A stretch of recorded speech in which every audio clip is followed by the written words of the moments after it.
नमस्कार प्रेक्षकांनो, मालिकेचा आजचा भाग खूपच जबरदस्त असा आहे. सायलीने प्रियाची वाट कशा पद्धतीने लावलेली आहे ते आपण या व्हिडिओमध्ये पाहणार आहोत. कारण प्रियाचे नखरे वरचेवर वाढत असतात आणि सायलीने मात्र तिला पूर्णपणेच पिछाडून सोडलेलं आहे आणि तेही अगदी पुराव्यानिशी. कारण सायलीकडे प्रियाने जे कारस्थान केलेलं आहे त्याचा व्हिडिओ आहे. त्याचबरोबर आता सायली आणि अर्जुन यांच्या हाती नागराजच्या विरोधात एक मोठा पुरावा लागणार आहे, ज्याचा विचारही आपण कोणीही केलेला नव्हता अशी गोष्ट समोर येणार आहे. हे सगळं कशा पद्धतीने होणार आहे ते आपण आपल्या आजच्या या व्हिडिओमध्ये पाहणार आहोत. त्यासाठी व्हिडिओ शेवटपर्यंत पहा. त्याचबरोबर चॅनलवरती नवीन असाल तर चॅनलला नक्की सबस्क्राईब करा. इकडे सायली आणि अर्जुन रूममध्ये असतात.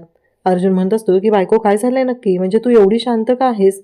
मला कळतच नाहीये. म्हणजे तू शांत असलीस ना की उलट मला जास्तच टेन्शन येऊ लागतं. मला कळत नाहीये की काय होणार आहे पुढं आणि कशामुळे तू एवढी शांत आहे.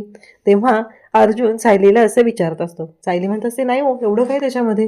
अर्जुन म्हणतो बाकीच्यांच्यात कसं आहे माहिती आहे का, त्यांची बायको शांत असली ना की त्यांना बरं वाटतं, पण आमच्याकडे बायको जेव्हा शांत असते त्यानंतर सायली 2.0 जागं होतं. म्हणजेच किती मोठा राडा होणार आहे ना याचा विचारही कोणी करू शकत नाही, असं अर्जुन सांगत असतो. इकडे आपल्याला पाहायला मिळतं की हवालदार आलेला असतो आणि महिपतला म्हणत असतो की तुम्ही चला शिकरे, तुम्हाला भेटायला वकील आलाय. महिपतला प्रश्न पडतो की मला भेटायला कोणता वकील आलाय आणि असं काय झालेलं आहे, म्हणून महिपत विचारू लागतो. तेव्हा मात्र महिपतला खरं तर रागही आलेला असतो, कारण शिकरे असं तो माणूस बोललेला आहे. ही गोष्ट काही महिपतला आवडलेली नसते.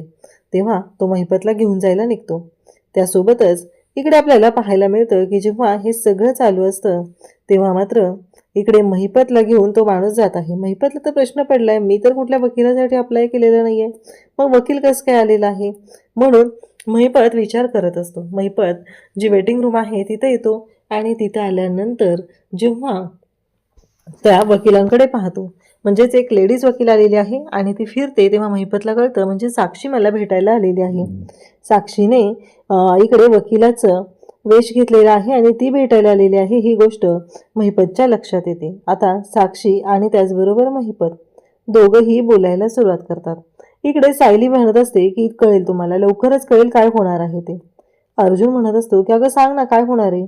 सायली म्हणते काळजी नका करू, संध्याकाळीच तुम्हाला कळेल की काय होणार आहे आणि काय होऊ शकतं ते. कारण तुम्हाला माहिती आहे ना, तुम्हाला माझ्यावरती पूर्ण विश्वास आहे ना, मग बघा काय होऊ शकतं ते. प्रियाची कशी वाट लागणार आहे. अर्जुन म्हणत असतो अगं सायली सांग ना काय होणार आहे ते तरी सांग. पण सायली काही सांगायला तयार नसते. सायलीचं एवढंच म्हणणं असतं की सांगते, संध्याकाळी कळणार आहे ना तुम्हाला. अर्जुन म्हणतो की मला ना खरं तर टेन्शनच येतं, मला कळतच नाहीये की काय होणार आहे आणि कसं होणार आहे. कारण ज्यावेळेस तुला विचारतो आणि तू सांगत नाही त्यानंतर नक्कीच मोठा धमाका होणार आहे असं वाटायला लागतं. इकडे सायली म्हणत असते एवढी पण काळजी नका करू. आणि दोघंही हसायला सुरुवात करतात, कारण प्रियानं जे काय केलेलं आहे. तेव्हा अर्जुन म्हणतो म्हणजे काय. सायली म्हणते बघितलं ना, सकाळी मी सगळं जेवण बनवून गेले होते, तिने ते जेवण फेकून दिलेलं आहे, ही गोष्ट योग्य आहे का, असं सायली बोलत असते. त्याचबरोबर अर्जुन म्हणतो की हो अगदी बरोबर आहे तुझं. इकडे साक्षी म्हणत असते की नक्की काय काय झाले ते मला सांगा. म्हणजे वकील ज्या पद्धतीने बोलत असतात त्या पद्धतीने साक्षी बोलायला सुरुवात करते आणि काय काय झाले ते सांगा, म्हणजे काय नक्की कशामुळे हे सगळं. तेव्हा तो म्हणतो की मला काहीच माहीत नाहीये, मी निघालो होतो, पोलिसांनी मला पकडले आणि इथं आणून ठेवलेलं आहे. तेव्हा साक्षी म्हणत असते की त्या खुनाच्या संदर्भात तुम्ही माहिती सांगू शकाल का. आणि त्यानंतर साक्षी खोकला येण्याचे नाटक करू लागते आणि मग ते जे तिथं हवालदार उभे आहेत त्यांना सांगते की पाणी मिळेल का. मग ते हवालदार पाणी आणण्यासाठी जातात आणि त्यासोबतच इकडे आपल्याला पाहायला मिळतं की महिपत आणि साक्षी यांना वेळ मिळतो. म्हणजे अगदी त्या 2 मिनिटाच्या वेळेमध्ये सुद्धा बऱ्याचशा गोष्टी क्लिअर होणार असतात, ज्याचा विचारही केलेला नसतो. अशा गोष्टी समोर येणार असतात आणि मग साक्षी महिपतला विचारते अण्णा काय आहे हे सगळं, मला कळेल का, ह्या सगळ्या गोष्टी कशामुळे झालेल्या आहेत. तेव्हा महिपत म्हणतो की पोरी हे बघ, मी तुला साधंच सांगू शकतो, याबद्दल जास्त काही विचारू नकोस, कारण जे काय घडलेलं आहे ते मात्र खूपच भयानक असं आहे, असं इकडे महिपतचं म्हणणं असतं. म्हणजे साक्षीला तो म्हणतो की आता जर मी हिला काही सांगितलं तर खूप मोठा प्रॉब्लेम होईल, ही उगीच टेन्शन घेऊन बसेल. तो जो व्हिडिओ आहे जाळात साक्षी पडलेली त्यामागे नक्की नाग्याचाच हात आहे. खरं तर साक्षी भेटायला आल्यामुळं महिपतच्या बाबतीतल्या बऱ्याचशा गोष्टी आता क्लिअर झालेल्या असतात. तेव्हा महिपत साक्षीला सांगू लागतो की हे बघ, मी तुला काय सांगतोय तेवढं लक्षात ठेव. काहीही झालं तरीही कोणावरही विश्वास ठेवू नकोस. कारण माणसं कशी आहेत तुला माहीत नाहीये. त्या नाग्यावर आणि त्या प्रियावर तर नाहीच नाही, त्यांच्या दोघांवर तर अजिबात विश्वास ठेवू नको, असं स्पष्टपणे महिपतने सांगितलेलं असतं. तेवढ्यातच हवालदार पाणी घेऊन येतो. मग साक्षी ते पाणी घेते आणि पाणी पिते. त्याचबरोबर इकडे आपल्याला पाहायला मिळतं ते म्हणजे आता साक्षीला कळलेलं असतं आणि साक्षीने अण्णाला एवढं पण सांगितलेलं असतं की मला ना तुम्हाला भेटायचं होतं, म्हणून मी हा सगळा उठाठेव करून आलेले आहे. इकडे सुमन रूममध्ये शांत बसलेली असते. प्रतिमा तिला बोलवायला येते आणि म्हणते की सुमन चल. तेव्हा सुमन म्हणते की नाही नको मला. प्रतिमा म्हणते अगं चल, आल्यापासून तू काही खाल्लेलं नाहीये, मग असं काय करते. त्यावेळेस नागराजही तिथं आलेला असतो. नागराज म्हणत असतो की सुमन चल. सुमन ऐकायलाच तयार नसते. सुमन म्हणते की नाही, मला नाही यायचं आणि दूर व्हा तुम्ही, दूर व्हा तुम्ही, असं म्हणत जो गोंधळ घालायला सुरुवात करते त्याच्यामुळं कळायचंच बंद झालेलं असतं. नागराज म्हणत असतो का काय चाललंय तुझं हे सगळं, असं काय करतेस तू, असं नागराज विचारू लागतो.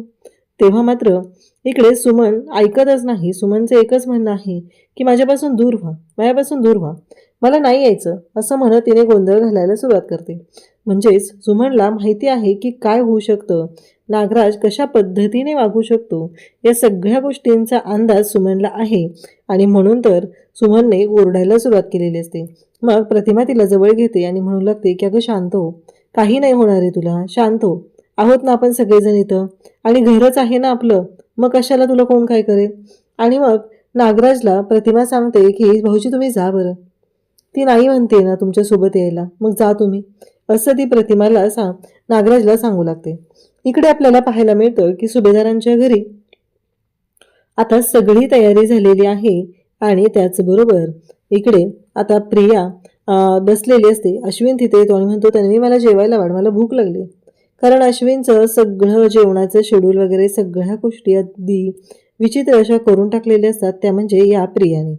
तेव्हा प्रिया किचनमध्ये जाते आणि तिला मागवलेलं जे पार्सल आहे ते शोधू लागते, परंतु किचनमध्ये काही तिला पार्सल मिळत नाही. तेव्हा अश्विन म्हणतो अगं काय चाललंय तन्वी, कधी देणार आहेस मला तू जेवायला. तेव्हा ती म्हणते अरे मी आपल्या दोघांसाठी पण ना फ्राईड राईस मागवला होता, पण मला तो फ्राईड राईस कुठं ठेवलाय ते सापडतच नाहीये.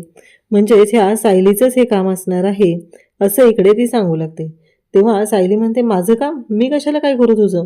तेव्हा प्रिया म्हणते सांग आत्ताच्या आत्ता कुठे आहे, म्हणजे तू कुठे लपवून ठेवलेलं आहेस, मला कळलं पाहिजे की कुठं लपवून ठेवले माझं पार्सल. तेव्हा सायली म्हणते की मी कशाला ठेवू तुझं पार्सल लपवून.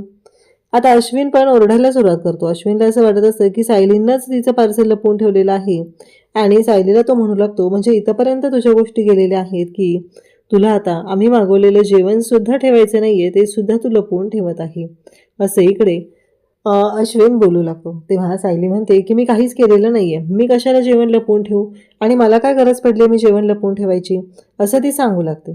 तेव्हा मात्र इकडे अर्जुन म्हणतो की म्हणजे सायली म्हणते की हे बघा, आणि मग विमल किचनमधून येते आणि ते पार्सल घेऊन येते आणि देते आणि म्हणते हे बघा तन्वीताई, तुम्ही शोधाशोध करताय ना, पण तुमचं पार्सल तर इथे आहे आणि तुम्ही नीट बघायला हवं होतं, असं विमल ऐकवते. तेव्हा प्रिया म्हणते तू मुद्दामच ठेवलेलं होतं तिथं, आम्ही जेवण करू नये म्हणून, आम्ही उपाशी राहायची तुझी इच्छा आहे ना म्हणून. तेव्हा सायली म्हणते की बाद झालं, आत्तापर्यंत तुमचं खूप ऐकून घेतलेलं आहे, पण बाद झालं आता, कारण तुमच्या मनात जे काही विचार चालू आहेत तसं काहीही मी केलेलं नाही, असं सायली सांगते. त्याचबरोबर इकडे ती म्हणते की हे बघा अश्विन भाऊजी, मी तुम्हाला उलट आज खूप मोठा पुरावा देणार आहे, तो बघा. आणि उलट या प्रियानंच सगळ्यांना घरातल्यांना उपाशी ठेवण्याचा प्रयत्न केला होता. मी सुमन काकीला सोडायला जाताना सगळं जेवण बनवून गेलेले होते आणि या प्रियाने काय केले ते बघा, असं म्हणत इकडे सायली मोबाईलमधला व्हिडिओ दाखवू लागते. सगळेजण पाहत असतात, सगळेजण विचार करू लागतात की काय झालं, आणि अश्विन जेव्हा तो व्हिडिओ पाहतो तेव्हा त्याला धक्काच बसतो. हे सगळं काय आहे, या सगळ्याचा काय अर्थ आहे, असं अश्विनला वाटू लागतं. पूर्णाजी त्याचबरोबर घरातले सगळेजण पाहत असतात. तेव्हा आता सायली म्हणते की हे बघा पूर्णाजी, तुम्ही पण हा व्हिडिओ बघा, असं म्हणत सायलीने पूर्णाजीला पण तो व्हिडिओ दाखवलेला आहे. प्रिया सरळ सरळ घरातलं अन्न पॅक करून घेऊन गेलेली आहे आणि तिने ते टाकून दिलेलं आहे. जराही विचार तिनं केलेला नाही की आपण हे अन्न का टाकून देतोय, हे नाही टाकून दिलं पाहिजे, एवढाही विचार तिच्या डोक्यात आला नाही. खरं तर यांना सगळ्यांना काळजी एकाच गोष्टीची वाटत असते की आज घरामध्ये पूर्णाजी त्याचबरोबर अस्मिता प्रेग्नंट आहे आणि या दोघींचाही विचार प्रियानं केलेला नाही, तर सरळ सरळ ते जेवण टाकून दिलेलं आहे. तेव्हा सायली तेच सांगू लागते, बघितलं का अश्विन भाऊजी, बघितलं का पूर्णाजी, हे काय आहे? कारण आम्ही आज स्वतः डोळ्यांनी पाहिलं होतं प्रियाने ते अन्न कचरा कुंडीमध्ये टाकताना, आणि मग मी त्याचा व्हिडिओ बनवलेला आहे. तो तुमच्या सर्वांच्यासाठी पुरावा, कारण मला माहित होतं की प्रियाने काय गोंधळ घातलाय. आम्ही दोघं गाडीतून उतरलो आणि जाऊन पाहिलं सुद्धा की काय झालेलं आहे. हे ऐकल्यानंतर मात्र आता धक्का बसलेला असतो आणि अश्विन म्हणत असतो की बाद झालं. त्याचबरोबर इकडे अश्विनचं बोलणं झाल्यानंतर इकडे प्रताप आणि त्याचबरोबर पूर्णाजी सुद्धा भडकतात. ते दोघंही बोलू लागतात की काय चाललंय, हे अति झालंय असं वाटत नाहीये का? म्हणजे एखाद्या गोष्टीच्या बाबतीत इतकं पण असं वागू नये, इतकं पण क्रूर असू नये. कारण आज पूर्णाजी आणि अस्मिता, अश्विन ओरडायला सुरुवात करतो, तुला तन्वी ना, मला कळतच नाहीये की तुला काय बोलू, कारण तू विचार कर ना, कशी वागतेस आणि काय करते, असं इकडे अश्विन तिला बोलू लागतो. त्याच्यावरती कल्पना पण म्हणते, अगं जरा तरी विचार करायचा होता, पूर्णाईंना गोळ्या द्यायच्या असतात, पूर्णाईंच्या बाबतीत काय होईल. त्याचबरोबर अस्मिता प्रेग्नंट आहे, तिला गोळ्या असतात, तिची औषधं असतात, आणि तू जरासाही विचार केलेला नाही, असं म्हणत सगळेजण आता बोलत आहेत. आणि प्रिया मात्र आता तिच्याकडे शांतपणे ऐकून घेण्याशिवाय पर्यायच नाही. आणि मग मात्र तिचा कांगावा सुरू होतो. तेव्हा अश्विन म्हणतो की बाद झालं तन्वी, हे ना जस्टिफाय तू करू शकत नाहीये तुझं वागणं, तू जे काय वागलीस ना आज ते मात्र खूप भयानकच आहे. कारण मला ना विश्वासच बसत नाहीये की तू असं काही केलेलं आहे. तेव्हा प्रिया मात्र कांगावा करायला सुरुवात करते. प्रिया म्हणत असते, अश्विन ऐकून घे ना माझं, मी नाही केलेलं असं. मग इकडे आता पाहायला मिळतं ते म्हणजे जे काही घडत असतं ते इतकं भयानकच असतं की ज्याचा विचारही कोणी करू शकत नाही. अश्विन म्हणतो की बाद झालं, आत्तापर्यंत खूप गोष्टी ऐकलेल्या होत्या आणि आत्तापर्यंत तुझ्या म्हणण्याप्रमाणे खूप गोष्टी झालेल्या आहेत, पण आता एक गोष्ट लक्षात ठेव, आज जे काही तू केलेलं आहेस ना ते खूप भयानकच आहे, त्याला कोणीच माफ करू शकणार नाही. कारण आजपर्यंत तू चुकीचं वागत होती, खूप चुका तुझ्या पाठीशी घातलेल्या आहेत, पण आजचं तुझं जे काही वागणं आहे ते मला अजिबात पटलेलं नाही, असं म्हणत अश्विन चिडलेला असतो. त्यासोबतच इकडे आपल्याला पाहायला मिळतं ते म्हणजे इकडे अर्जुन आणि सायली आता निघालेले असतात. त्यांना दोघांना आता इथे परमिशन मिळालेली असते आणि महिपतच्या घरात चौकशी करण्याची, शोधाशोध करण्याची. आणि मग मात्र इकडे अर्जुन आणि सायली आत जातात. काही फाईल, काही सुटकेस हाती लागतात आणि एक सुटकेस उघडल्यानंतर मात्र जी गोष्ट घडत आहे अगदी ती म्हणजे त्याच्यामध्ये एक फाईल असते, मेडिकलची फाईल असते, काही गोष्टी मेडिकलच्या त्याच्यामध्ये लिहिलेल्या असतात. आणि मग मात्र धक्का बसतो. एन के म्हणजे कोण, तर सायली अर्जुनला म्हणते की नागराज किल्लेदार. तिथं लिहिलेलं असतं पेमेंट टू NK, म्हणजेच पेमेंट हे नागराज किल्लेदारला दिलं जात होतं. मग नागराज किल्लेदारला पेमेंट कशासाठी दिलं जात होतं, हा मोठा प्रश्न उभा राहिलेला असतो. त्यासोबतच इकडे आपल्याला पाहायला मिळतं की अर्जुन आणि सायलीच्या हाती नागराजच्या विरोधात आता मोठा पुरावा लागलेला आहे. अशाच अपडेटसाठी चॅनलशी कनेक्ट राहा. थँक्यू.